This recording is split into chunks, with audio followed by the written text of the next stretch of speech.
Hi everyone, I am Richa Sera, Editor-in-Chief Responsible Hospitals, and again I would like to welcome all of you who are attending today's session. Today's session is very important and we're going to talk about newborn babies. I'm sure everybody would know that why and how newborn babies are a subject which is very crucial and interesting too. So today with Dr. Shreya Dubey, who is one of the finest and very well-known pediatrician with CK Birla Hospital, Gurgaon. She's gonna tell us a lot of secrets, information about the newborn babies. Dr. Shreya Dubey is with us. Welcome, Dr. Shreya, on our live session on responsible hospitals. Thank you, Hi. Rita. Thank you so much. And first of all, I would like to congratulate you on this wonderful initiative to spread awareness about the newborns and our children amongst the masses. So many congratulations for that. Thank you for having me here. Thank you. It's a pleasure, doctor, because this is a subject and which is very important, and I think a lot of mothers are there who would want to know on very simple pointers, but frankly, they are always confused on certain subjects. And whenever we talk about any certain technicalities and topics, some important and simple points are missed out by the doctors, and this is why we thought to keep this session with you, since you are well-known pediatrician with CK Birla and quite happy, customer and clientele you have. So I think this is the right platform for me to have you here. Yeah, of course. So to talk about newborn babies, today's subject is that, how people should cope up in the situation of COVID, as well as, smog is spreading like anything. We have a very poor air quality. So what are the ways? So I'm going to, keep some questions accordingly in my sequence. To talk about and to start with, my first question to you is, first of all, do you think is this something to be worried about? Because a lot of mothers are quite worried about, they panic.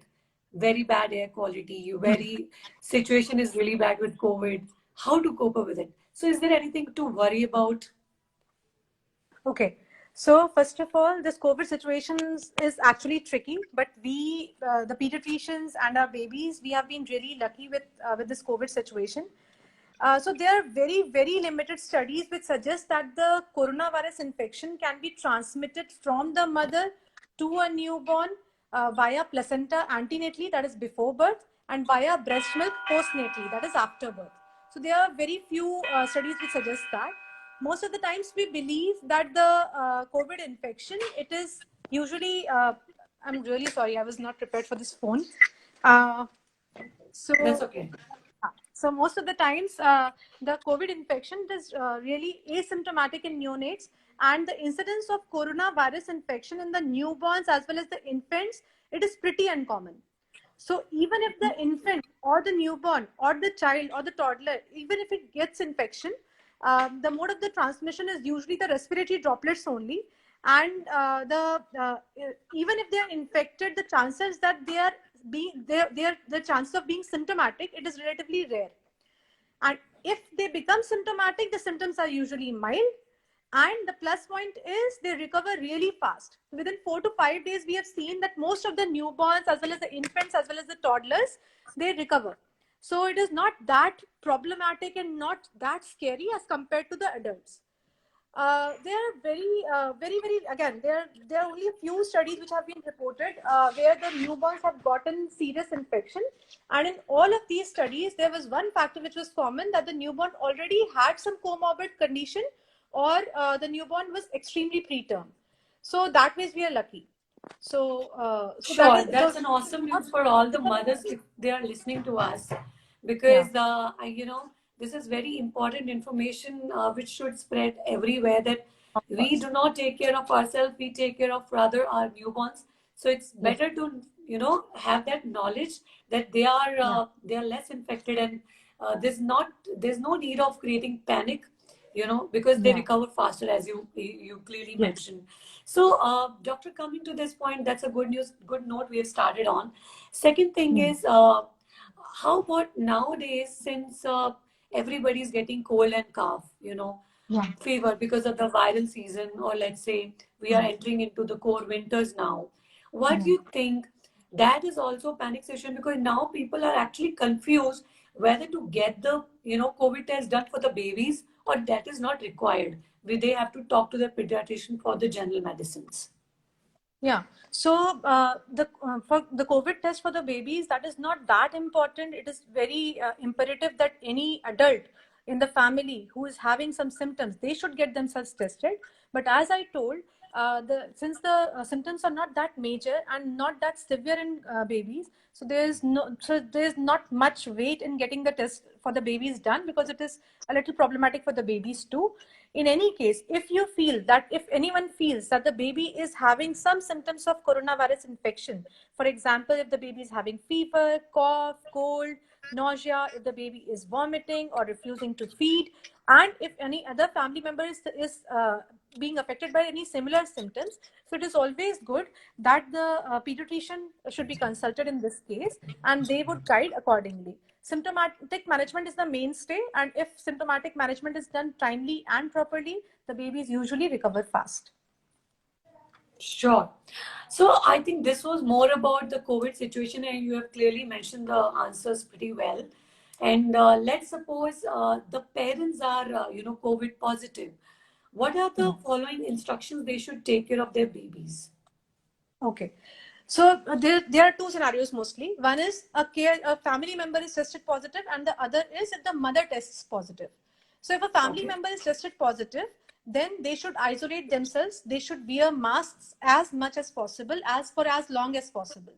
But if a mother is tested positive, then it is not a beneficial or an advantageous thing to separate the mother-infant diet.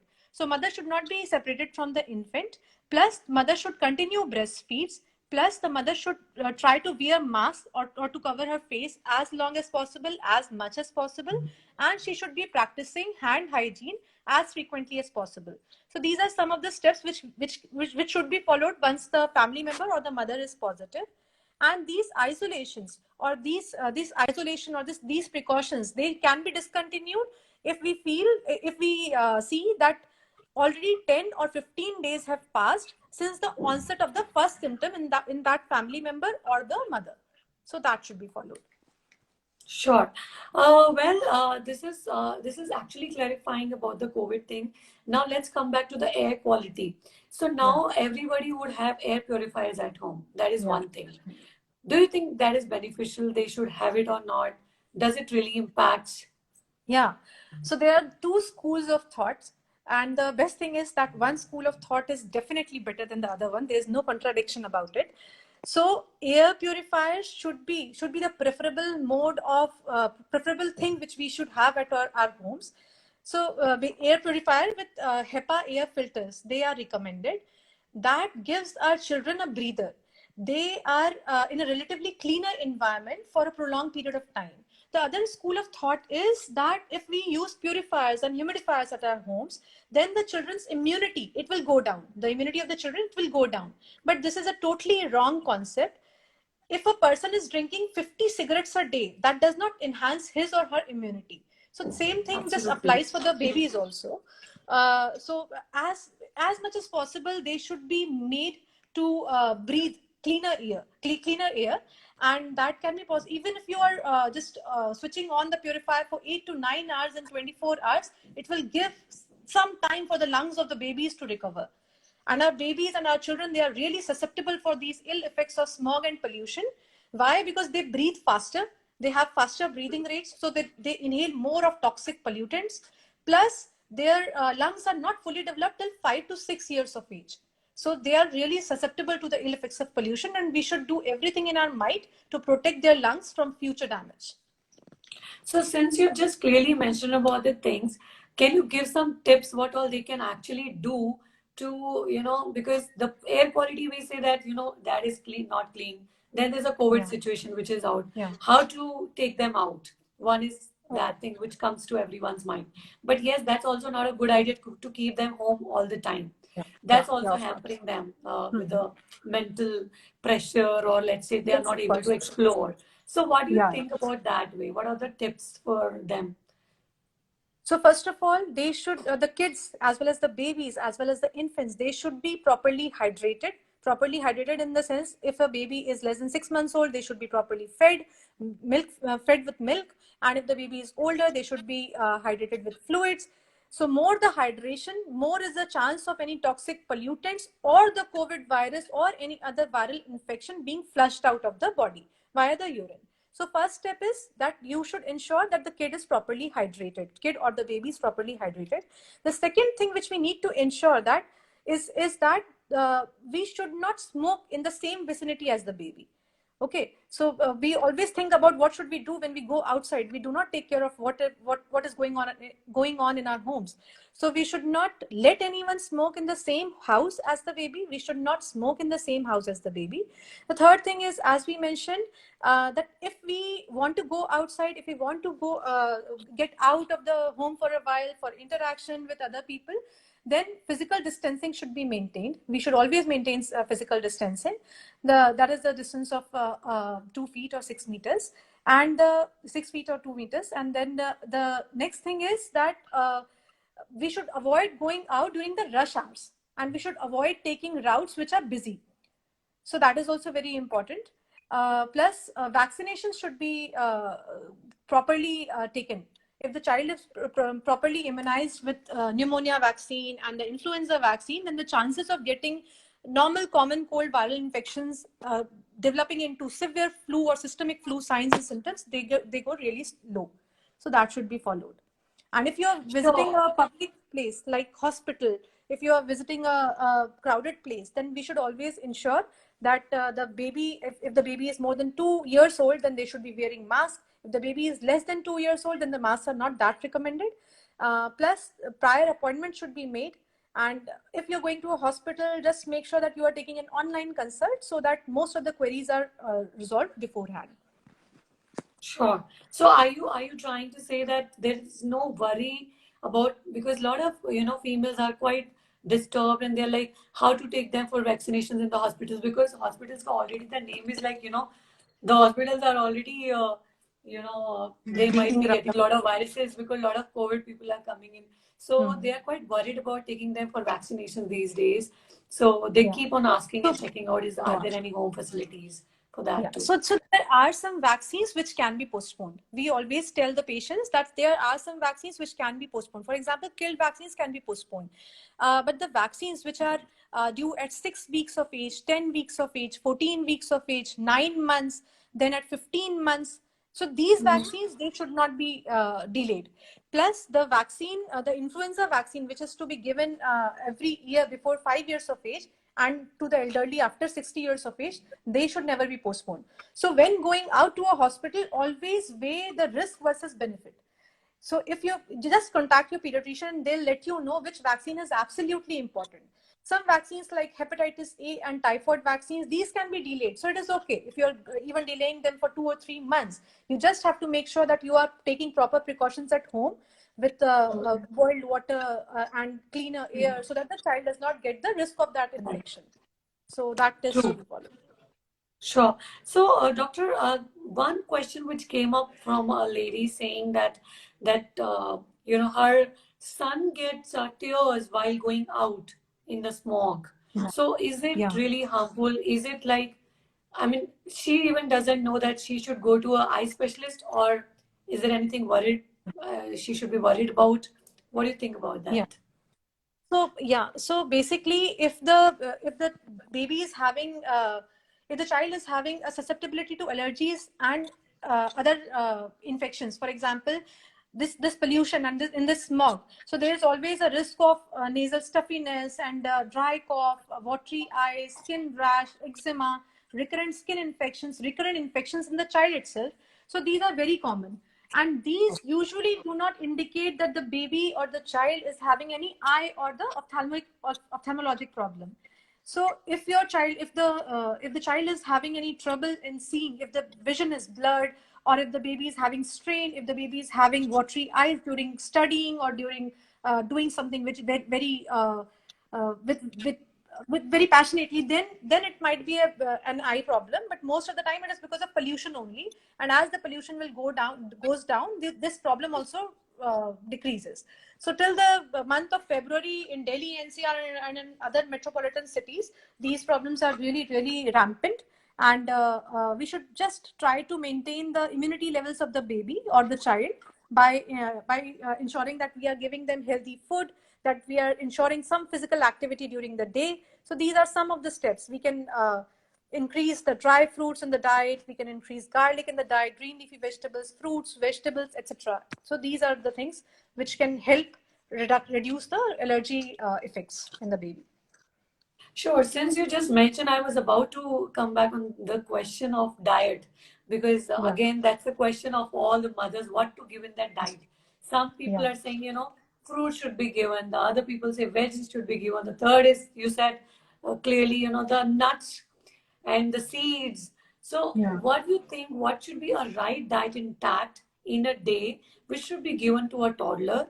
Because in the newborn baby, you are feeding exclusively. So, a toddler which is, let's say, who has started eating now, or within the age of 3 years up to 3 years, what do you think? What should be the right thing which should be going in the diet at this kind of, Huh. which can enhance the immunity basically? So before I embark on this topic, I need to let every new mother or every mother of a toddler know that food fussiness is a phase. This is a phase, and you do not need to push yourself up for whatever I'm telling you right now. So there are 5 food categories. Okay, one is the fruits, the other is the vegetable, the third is the grains, the fourth is the proteins, and the fifth is the dairy. So we need to ensure that the child is having everything of all these 5 categories during a week. So we do not make a timetable for the children for a day. We ensure that we are giving something or the other from all these 5 categories during a week. For example, if my child wants to eat grains today, if the child is really wanting to eat something, so we'll just give it. We just take care that we are not giving too much junk to the child. So fruits and vegetables are really important because they contain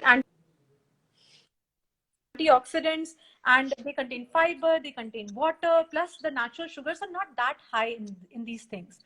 And proteins, they are the building blocks of the body. They help in the growth, they help in the immunity, the immune cells. So the proteins are really important. For example, meat, fish, chicken, egg, then lentils and rajma, chole, peas. So these are all very important. In dairy, we have milk, but we are not giving too much milk to the baby. So that has to be ensured.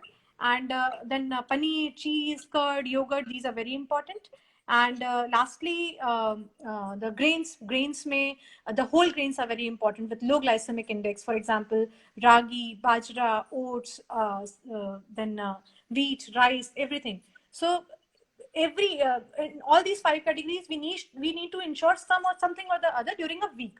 So if you are just concentrating on a day, then you'll never be able to win with your child, because the child is really fussy during the toddler years. So we should always concentrate on the week. So that has to Right. be done. Sure. So since you just simply mentioned that why not milk? Because again, they are quite fussy कि मेरे बच्चे milk नहीं लेते हैं. So Yeah. how much milk actually should go? Because when they take cow milk, so how much Hmm. milk actually should be given to a toddler? Yeah. So before 12 months of age, we all know that animal milk is not recommended because of that casein protein, True. which increases the risk of allergies, eczema, and respiratory infections.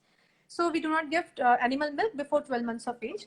After 12 months of age, between 1 year to 2 years of age, we usually recommend 500 to 600 ml milk in 24 hours. So some parents are like कि मेरा बच्चा दूध नहीं पीता, बिल्कुल नहीं दूध P रहा.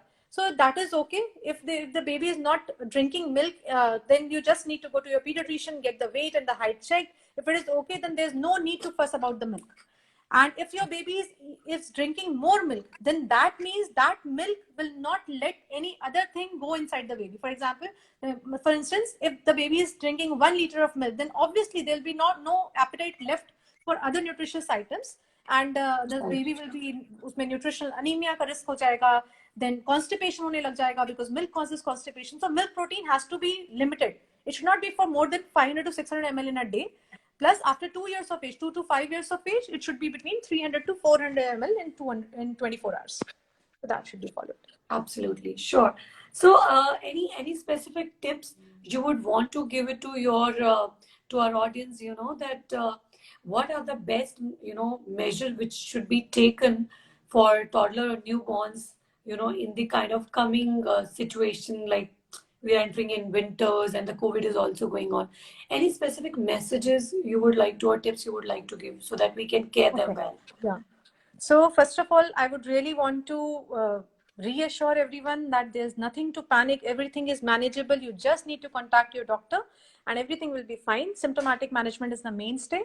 The other thing is we need to take some basic precautions. Do not run after what क्या होने वाला है, कौन सी चीज ऐसी सुपर फूड मिल जाए या कुछ और मिल जाए. So those all things are rubbish and just time consuming.